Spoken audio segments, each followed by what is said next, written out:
안녕하세요 여러분, 성공합시다. 여러분은 혹시 인생을 선명하게 살고 싶지 않으신가요? 아마 누구도 흐리멍텅한 그런 인생을 살기를 원하지 않을 거예요. 우리가 선명한 인생을 살기 위해서는 기준을 분명히 해야 하는데요, 오늘 그 기준에 대해서 아주 클리어하게 알려주고 있어요. 자, 요한계시록은요 2가지 결론으로 끝을 내어요. 우리 인생도 이렇게 2가지가 될 수 있다는 거죠. 다른 길은 없어요. 첫 번째는 그리스도 안에서 살다가 천국에 가는 것이고, 두 번째는 그리스도 밖에 살다가 최후의 심판을 받는 것이에요. 이것이 지금 얘기하고 있는 17장, 18장에서의 바벨론의 멸망, 그리고 19장, 20장에서의 그리스도의 승리인 거죠. 자, 우리는 지금 바벨론의 멸망 중에서 이제 18장에 들어갈 거예요. 바벨론은 역사 속에 존재했던 나라이기는 하지만요, 세상 나라를 대표하는 상징적인 나라의 표현이에요. 그래서 신약에서는 성도들을 핍박했던 로마가 바벨론으로 묘사되고 있고, 지금은 하나님을 대적하는 세상의 모든 나라, 모든 사람들이 이 바벨론으로 통칭되고 있죠. 자, 이런 기본 개념 속에서 이제 본문으로 들어가 보도록 할게요. 1절, 일 후에 다른 천사가 하늘에서 내려오는 것을 보니 큰 권세를 가졌는데 그의 영광으로 땅이 환하여 지더라. 힘찬 음성으로 외쳐 이르되 무너졌도다 무너졌도다 큰 성 바벨론이여, 귀신의 처소와 각종 더러운 영이 모이는 곳과 각종 더럽고 가증한 새들이 모이는 곳이 되었도다. 자, 한 천사가 바벨론이 무너졌다, 바벨론이 무너졌다고 2번 외쳐요. 이 2번의 반복은요, 완전한 멸망을 의미하죠. 그러면서 이 무너진 바벨론에 대한 설명이 나오는데요, 귀신들의 거처가 되고 온갖 더러운 영의 소굴이 되고 가증한 온갖 새들이 모이는 곳이 되었대요. 그런데 이 곳을 각주에 보면 옥이라고 되어 있어요. 감옥이죠.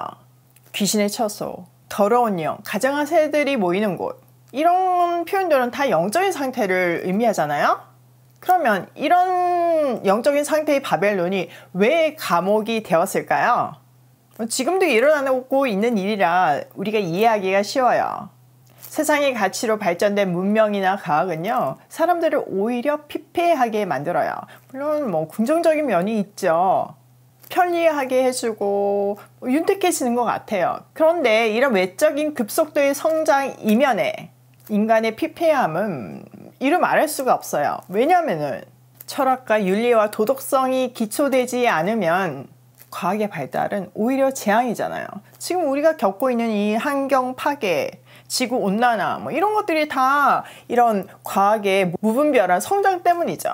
지금 우리가 고통을 받고 있는 지구 온난화나 환경 파괴가 사실 이 과학이나 문명의 욕망에 이끈 그런 파괴적인 발전에 의해서 나온 결과잖아요.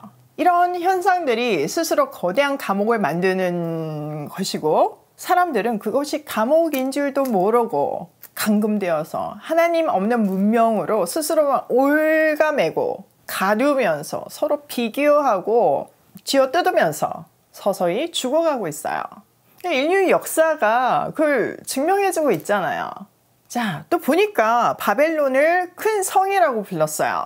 그 영향력이 크다는 것을 의미하죠. 실제로 구약의 바벨론도, 바벨론으로 상징되는 신약의 로마도 엄청난 대강국이었어요. 1세기 로마는요, 크기나 군사력이나 경제력이 지구상에서 가장 큰 나라였으니까요. 그러나 이 환상은요, 세상적으로 아무리 크고 강대하다 할지라도 한순간에 무너질 수 있음을 보여주고 있어요. 자, 3절에서 그 이유를 보여주는데요. 3절, 그 음행의 진노의 포도주로 말미암아 만국이 무너졌으며 또 땅의 왕들이 그와 더불어 음행하였으며 땅의 상인들도 그 사치의 세력으로 치부하였노라 하더라. 자, 패망의 3가지 이유가 나오죠. 첫 번째는 나라들이 격렬한 음행의 포도주를 마셨대요. 두 번째는 땅의 임금들이 그 음녀와 더불어 음행했고, 세 번째는 상인들도 그 도시의 음란하고 사치스러운 방법으로 부자가 되었대요. 자, 하나씩 조금 더 살펴보면요, 나라들이 격렬한 음행의 포도주를 마셨다는 의미는요, 성경에서 음행의 의미를 생각하면 조금 쉬워요. 자, 성경에서 음행은 하나님 외에 다른 것을 더 우선적인 가치로 삼고 그것을 추구하는 삶을 우상 숭배라고 하기도 하고 그것을 음행이라고 표현하기도 하죠. 당시 로마 제국의 상인들은요, 다른 나라들의 상인들과 다 연결이 되어 있었어요. 무역을 통해서요. 그러니까 로마의 붕괴는요, 단순히 로마만의 멸망을 얘기하는 것이 아니라 거기에 이렇게 관계되어 있는 모든 나라의 무너짐을 말해요. 예를 들어서 우리나라도 대기업이 있는데 그 대기업하고 연관된 중소기업들이 많잖아요.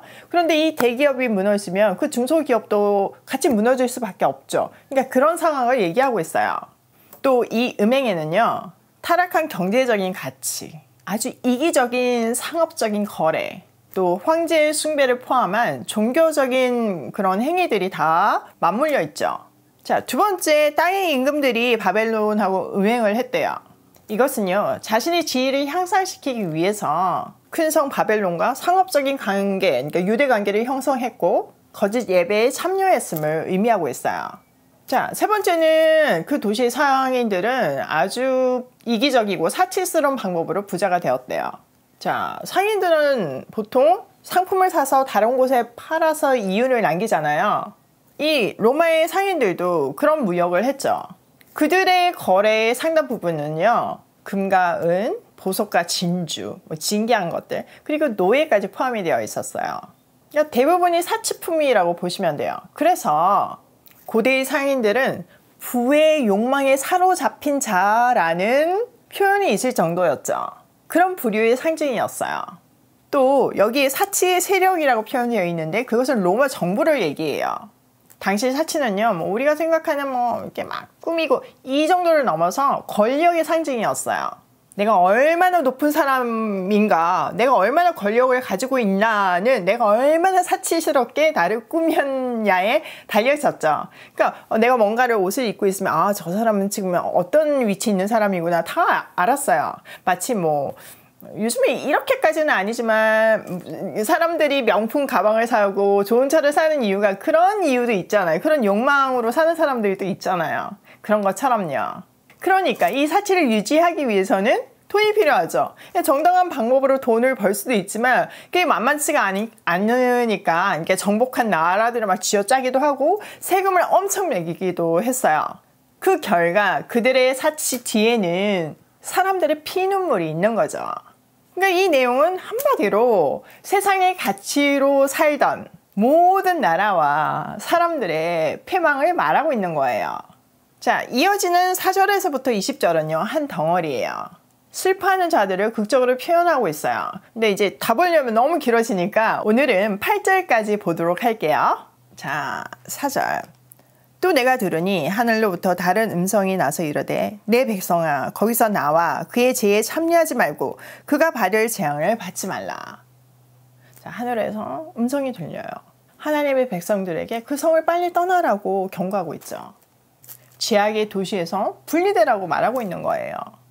이것은 어떤 물리적인 그런 도망을 얘기한다기보다는요, 당시 로마 문화에 타협하거나 또 물들어 있는 모든 세상의 가치로부터 분리하라는 그런 경고예요.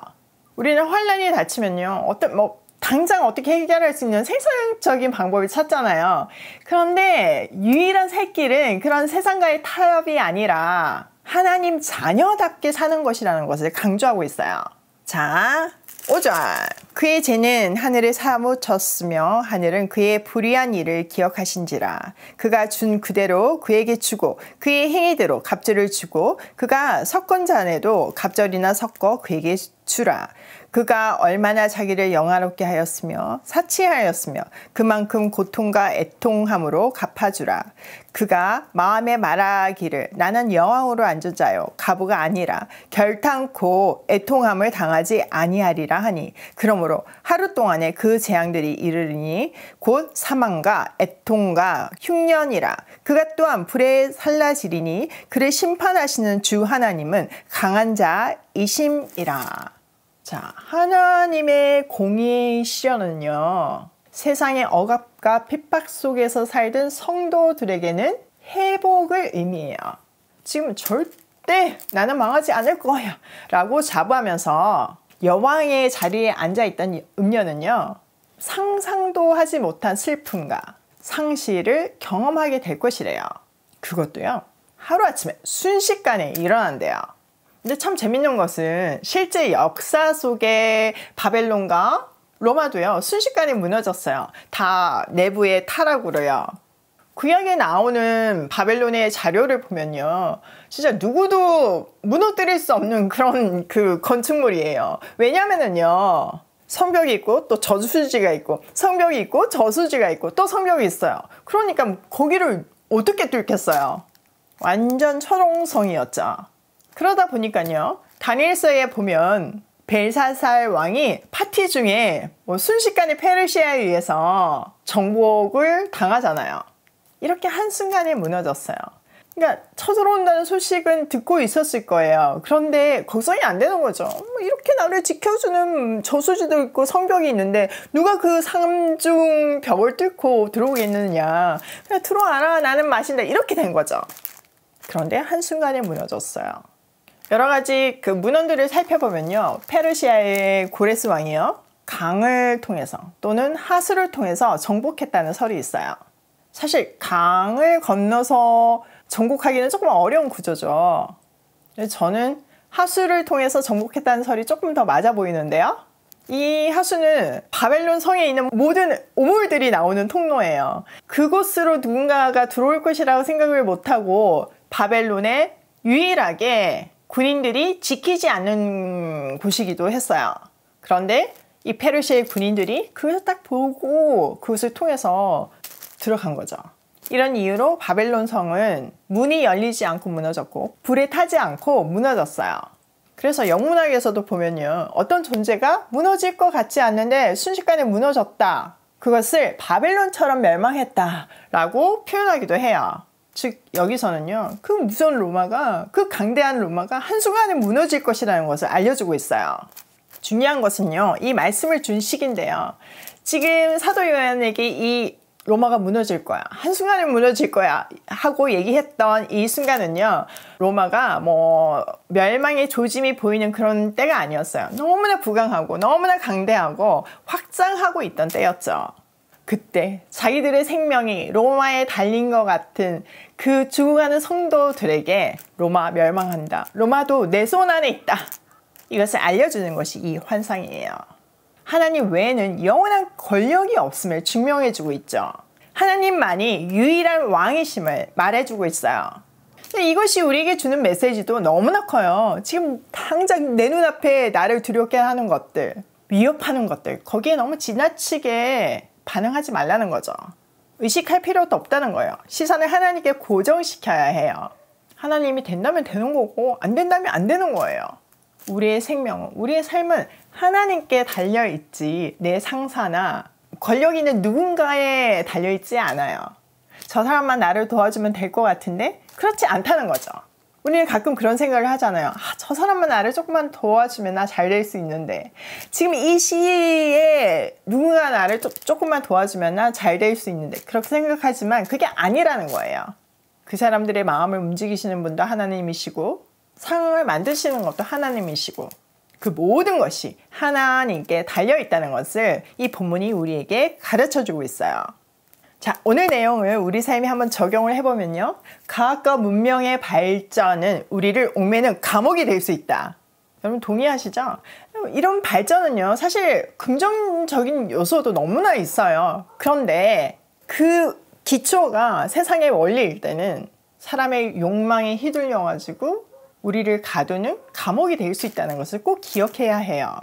두 번째, 그 어떤 것도 한순간에 무너질 수 있다. 세상에 어떤 권력도, 내가 진짜 평생 쌓아왔던 어떤 그런 공든탑도 한순간에 무너질 수 있어요. 하나님이 그걸 원하신다면요. 이거는 역사가 증명해주고 있죠. 세 번째, 내 인생을 누구에게 맡겨야 하는지 결단하자. 여러분, 오늘 딱 본문 보니까 선명해지지 않나요? 우리가 온 세상의 주인이신 하나님께 의지하며 그분을 경외하며 우리의 인생을 맡길 때 우리는 선명한 인생을 살 수 있어요. 그 선명한 인생은요, 당연히 행복한 인생이고요. 오늘도 전능하신 하나님께 내 인생을 맡기며 하나님이 기뻐하시는 발걸음으로 고고싱 해요.